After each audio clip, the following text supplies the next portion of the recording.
Si Rigor, saka si para sa lahat ng video natin. Thank you very much sa lahat ng riders. And watch out, the Mayoras Cup by May 15. Sana, hope so.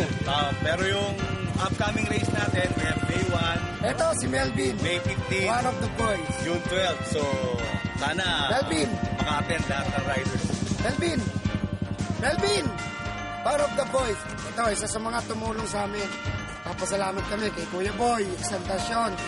Malaki rin ang hirap ng mga kasama namin na to. Sa mga boys, sa barkada namin, kay Egay, kay Imbet, kay Dan, lahat sila. Siyempre, sa mga misis namin. Kay Mars. Salamat din sa...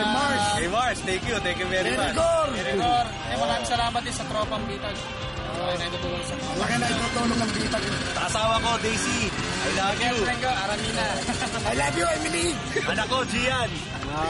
Okay. Kay Mark. Kay Mark. Kay Mark ng skuterista.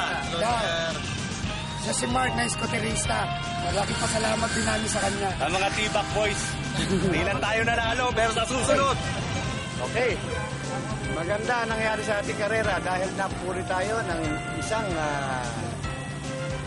mataas na pinuno ng Yamaha. Siya ata ngayon ng Big Boss, si Boy Arbos.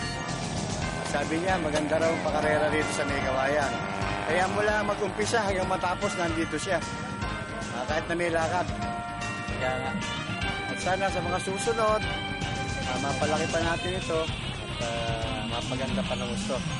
At ako'y nagpapasalamat din, lalo na dito sa ating mga sponsor, lalo na sa kaibigan ko si Edwin, Salvador. At siya ang isa sa nagpapakahirap mula umpisa hanggang katapusan, kasama namin to. Sana good luck sa mga susunod pa. Okay.